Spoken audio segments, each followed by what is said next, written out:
Hello and welcome back, all you pleasure seekers and boundary pushers. Welcome back to Desire Dialogues. I am sex, love, and relationship coach Lauren. Today we're going to dive into more things. I love that this podcast gives us a space to really kind of dive deep into everything that makes our desires come alive. So today we're really going to talk about something that, could be a little taboo, but also incredibly exciting. Today we're going beyond vanilla, and I want to share exploring how to embrace your kinks and fantasies with your partner and with yourself in ways that feel fun, safe, and completely fulfilling. So if you've ever felt a little nervous or uncertain about sharing your desires, don't you worry. You are not alone. By the end of this episode, I hope you're going to have some tools and tips to really kind of approach these really kind of tricky, intimate conversations with more confidence and clarity. So, whether you're new to kinks or you've already explored quite a few, today's episode will give you practical advice on how you're going to talk about these fantasies, how to safely explore them, and more importantly, really, how to create deeper, more thrilling connections with your partner. So we're going to cover everything from communication to consent to creative ways to make your fantasies come true. Let's fucking go. So first off, what are kinks and fantasies? Let's define that, right? I want to break down, what kinks and fantasies mean. So, kink is like generally referring to unconventional sexual practices. Fantasy actually encompasses any desire or scenario that excites you. So kink can range from things like role play, BDSM, or even things like voyeurism or exhibitionism. Voyeurism is watching others. Exhibitionism is being watched.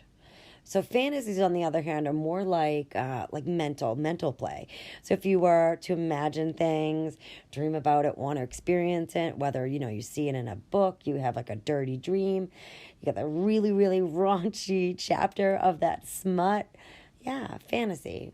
So like the difference between vanilla and kink, let's get into that. So vanilla sex is really more often considered the more traditional, straightforward way of doing things, which is like penetrative sex, cuddling, kissing. And then kinks, on the other hand, is going to be introducing things out of the ordinary, right? So something that really like pushes the boundaries and brings in new sensory experiences. So it's really important to note that vanilla sex isn't bad or boring. It is just different from the more adventurous / kinky side of things, which could involve exploring power dynamics, role-playing, and incorporating certain fetishes, which just really kind of expand your repertoire, right? So think of it like this. When it comes to physical appetite, right, for food, some people may not like spicy food. Some people may crave it, and then some people need it. Maybe we think about it like that. So, because I don't want to, shame anybody here for how you're living, how you're having your sex. Okay, I really want to talk about why exploring can really add excitement, variety, and maybe a deeper connection to yourself, as well as the person you may be experiencing these things with. When we explore kinks and fantasies, it's really about kind of bringing your authentic desires to light. And it is totally normal to have interests that go beyond what's traditionally expected in the bedroom. Research time. So studies have shown that couples who explore kinks and fantasies together often report increased sexual satisfaction, relationship satisfaction, connection, and also improved communication. So when we explore our fantasies, it really opens up the door to a fulfilling sexual experience. Both partners feel seen and heard and understood and excited, very excited and fulfilled. So if you think about it fulfilled, like if I am to eat 3 pieces of sushi or I am going to have 3 pieces of fried chicken, which one is going to fulfill me more, right? So these are the way I love to think about sexual desire and our appetites, just like a physical appetite, right? So it is just your sexual appetite when it comes to wanting more things than just the traditional. So I understand this can be really, really like embarrassing and bring on your shy side when we talk about these. So let's dive into it. How to talk about my kinks and fantasies. Lauren, help. I got you. Communication is key, my friends. I'll say it till I die. A lot of people feel really shy when it comes to bringing these things up, right? But it's really important to create a safe and open environment, where you're both going to kind of feel comfortable sharing what you're interested in. So if you're new to talking about these types of topics, it's okay to start small. For example, a simple, hey, I've been thinking about something that might be fun for us to try. That really can go a long way to opening the door. I really want you to make sure you're using I statements to reduce any pressure. So when you're doing something like, when you say you're really not hitting the mark in the bedroom, right? It could be, instead, use that I statement. Like, I've been thinking about a scenario that really excites me. This is a way to bring up your desires without that pressure. Do you notice a difference? So, and it's also creating no pressure for your partner to answer you immediately. Tone, turf, and topic, really, okay? So when we're having tones, like it's a collaborative tone. It's like, I love the sex we're having, but I actually think I'm a little hungry for more. What would you think about doing this, that, or this? Would you be open to trying that with me? They can say yes or no, and you can also say, totally fine if we want to think about this for a little bit. Maybe let's talk in a few days or something like that. When it comes to turf, I do not recommend when everybody's already naked and when you're already in an intimate situation and you're vulnerable. Sometimes you can feel like you're being caught off guard. They can think in that moment that you're not enjoying it and something needs to be fixed and changed and implemented right away. So the key is really making this conversation comfortable in a space that's comfortable, in a space that's relaxing, where the discussions about fantasies can flow a bit more. It's less intimidating, right? Another key communication is active listening as well as validation. So really making sure that you're both heard, validated, even if you're not like into every fantasy of each other's. Definitely never happens. It's not a usual thing for everybody to line up. So when you show interest in your partner's desires, that goes a long way. That creates that space for future conversations like this to happen because they weren't shut down. They weren't judged.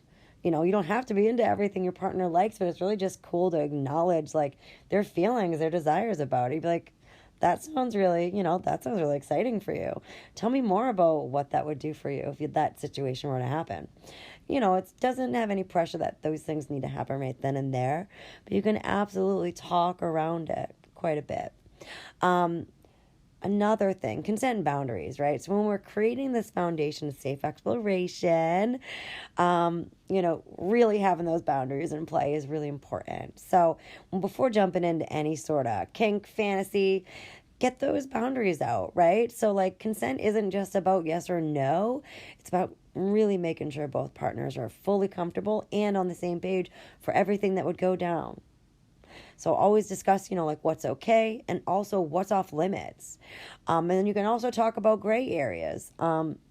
It's all right not to know the answers, the yes and no answers to everything that could happen in this fantasy when it plays out, right? Or in this kink game when it plays out. So when you set limits, safe words are a great way to go. Great way to ensure that things don't go too far, if anybody feels uncomfortable. So when you establish those limits, it makes it more exciting because you have trust and you also know you have control. I like the safe signal, actually. Think of a stoplight. All right, so a safe word can be anything simple, like guacamole, pineapple. But when you do a street light, you got red, everything stops. Yellow means everybody slows down, checks in real quick, because it's really important that everybody feels like they can kind of say stop or say slow down without judgment or fear. It's just like a great direction on what you need. So if I don't want everything to stop, but I just want to take a minute to kind of, maybe I need to like look at my partner, maybe I need something, maybe I need a breather, maybe I need to ground back into my body. Yellow is a great way to just let everybody know we're not stopping for good. We're just going to take a little time out. We're going to check in and we're going to continue, especially if you would like it to go into a different avenue. If you want more of one thing, less of another, this is a great time to check in. And also aftercare. Super, super important. It can be as simple as cuddling. It can be as simple as taking a shower with your partner. It could be as simple as really wrapping yourself up with a nice warm blanket. And it really something you and your partner can do together that helps you really, stay connected. So my partner is somebody who likes to hug for a while after, stays close to me for a little bit after. Just think about what you would like, right? Would that be a bath? Would it be a hot cocoa? Would it be a little snuggle? Like, we don't know, right? You don't know until you know. And let's talk about some fun ideas to start exploring kink together. So, yes, let's get into the juicy part. So, this is where things get really interesting. Everybody has like unique preferences when it comes to their turn ons, and really understanding the wide range of kinks and fetishes can help you kind of explore your desires more confidently and then communicate that. So it's important to kind of approach these topics without judgment. Super curious. You just get really curious with yourself, Everybody's desires are valid, as long as they're consensual. Let's break it down like a few different categories of kinks and fetishes that people might explore. Let's give it to start with BDSM. This is that world of power play. What does it stand for? BDSM stands for bondage, dominance, sadism, and masochism, which is going to cover a wide variety of practices involving like power dynamics, pain play, as well as restraint. These acts are really about control, trust, and role reversal. So where one partner may take a more dominant role and then another takes a submissive. So it can be a huge turn on for people because it allows emotional release with sexual power play. A lot of popular elements of BDSM, bondage, right? Using restraints like ropes to limit your movement, handcuffs, discipline, training and corrective behavior through verbal or physical action. So if you like to be a brat, you enjoy the discipline as well. Then we have sadism. This is where they derive pleasure from inflicting pain or discomfort, right? And there's also other people that love pain, and it really mixes and beautifully blends with pleasure. And it's also like a physical and emotional release. That is that masochism, so that you derive pleasure from receiving pain or discomfort. So those are your BDSM. And then, BDSM is really based on very clear consent and communication. You have hard or soft limits. So when you say hard limits, that's an absolute no. Soft is, we can play around with it, see how I feel in the moment. Aftercare is huge. But like BDSM is truly consensual. It's a great controlled exploration of different power dynamics. This is in no way abusive or non-consensual behavior. Absolutely not. It's giving others and each other permission to explore different routes of pleasure. Let's talk about role play and fantasy play. So role play is going to allow people to act out various scenarios, taking on different personas. That way you can explore your fantasies. You can act out anything, right? Office dynamics, nurse, pretending to be strangers, right? The key is that it takes you both out of your usual comfort zones and then kind of entering into this new fantasy world where you can be whoever you want. You can be whatever you want. And, some common role plays is like that teacher-student, boss-employee. So role play is really popular because it breaks up the monotony, right? You don't have to be who you are. It brings a new, a little fresh energy into the bedroom. It's acting on a fantasy in a safe and controlled environment, right? Let's talk about another one, sensory play. So sensory play can be anything that involves exploring the different senses: touch, sight, taste, smell, hearing, right? When you incorporate tools and techniques that heighten the sensations, it brings more pleasure. So think of ice, candles, blindfolds, feathers, warm candle wax. When we heighten the senses, it leads to more intense experiences. So, for example, how about touch? You could use soft objects like feathers or silk, or hard objects like ice, whips, crops, to explore different sensations on the skin. The sight, when you are blindfolded, the rest of your senses go a little bit higher into overdrive. So that feather may be just a little bit more delicious to feel on your skin when you can't see it coming. So with the sight, blindfolds, dark room, you get your clothing, something you want to see, right? Activating moments play dress up. Absolutely. Then sound, right? You can totally choose to turn off the sound, put some earplugs in. I've done that. It makes my sense of touch so much more heightened and juicy. But if you want to put some music in the background, absolutely. You may like silence. You may like some talking dirty, which really just turns on that auditory element of it. I have an entire separate podcast episode on BDSM that goes a little bit deeper.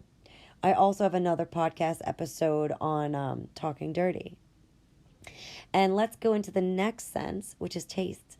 So when you use foods like chocolate, whipped cream, honey, that you can lick or taste off each other during intimate moments, it's really adding in some extra, sensory play with that. I always want you to be mindful of if your products have sugar in it and if it will make its way down to the genitals. What about smell? Like, is there that perfume or that cologne that just really lights you up? That shower gel, that bath bomb, candles, essential oils, anything that can really stimulate the senses adds another unique pleasure and a unique layer to all this intimacy. It's like a nice, beautiful, layered cake, right? So, why it works. Sensory play works by removing one sense, okay? So, sight with a blindfold to enhance the others. You get that anticipation. It adds variety.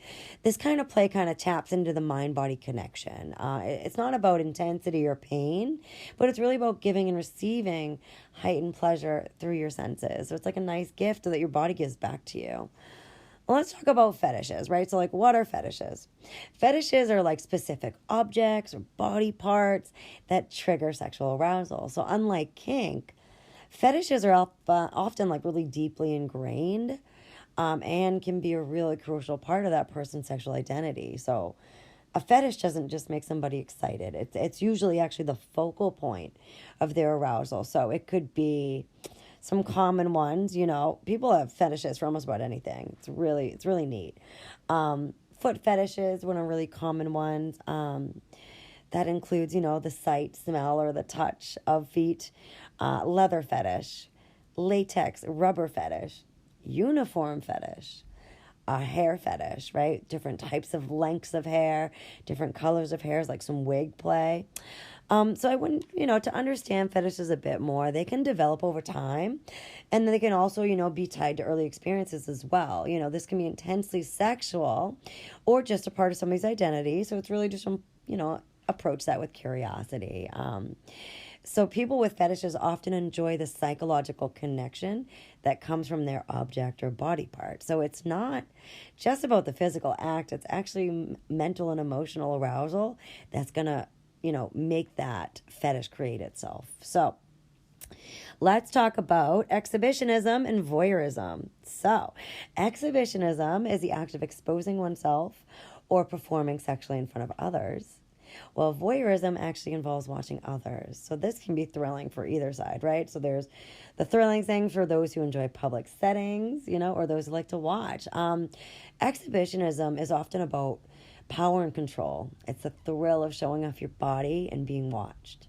Voyeurism, on the other hand, is about the thrill of watching and experiencing the intimacy of others from a distance.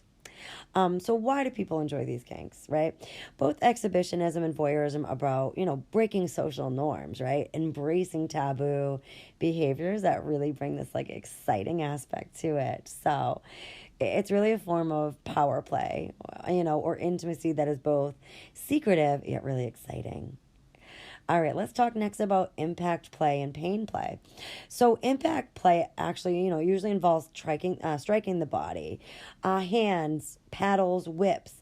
It creates pleasurable pain or discomfort. And it's really important to distinguish between impact play, which is consensual and controlled, and actual abuse. All right, so impact play is actually typically light and consensual, and it may include spanking, flogging, usually a crop or a paddle. It's like a nice sting to the skin. The idea isn't to add harm, but it actually gives sensation and heightens arousal. So why do people enjoy this, right? If you're thinking I don't want anybody to spank me, right? There are people who love it. right? So for many, the sensation of pain actually triggers the endorphin release. It creates a rush of excitement and adrenaline. So it often goes hand in hand with BDSM.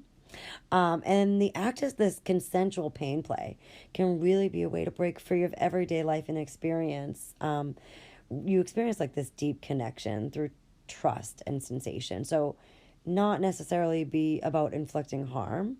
It's about the erotic thrill of playing with these boundaries. So, my goodness, my friends, there is the wrap up. That was quite a huge world. There's a huge world of kinks and fetishes out there, and those are just a few. And I just, what excites you is truly personal to you. And the key is, to approach these with openness and curiosity. And, just know it's not a one size fits all, right? It's really about finding, what makes you feel connected, aroused, and excited, whether it's with a partner or not. So, yeah, as long as there's trust, consent, respect, like you're on the right track, enjoy. And if you're ready to dive deeper into any of these kinks and fetishes, I encourage you to reach out to me via email. All of my contact forms are in our show notes. I would love to help you go down the kink and fetish, avenue, so we can, kind of start slow, set your boundaries, and help you explore. If you need more advice, I am here for all of that. So you can always find me on social media too. And if there's ever a topic you want me to dive deeper into, please just let me know. So the thing is, if there is anything you want to go further into, whether it's kinks and fantasies, whether it's about finding, sex without shame, whatever that avenue looks like for you, to find the most authentic and loved version of you sexually, I would love to be your coach. So I really want you to, think about what you desire here. What do you desire your sex life to look like? Do you desire it to, be vanilla? Do you desire to go a little bit beyond that?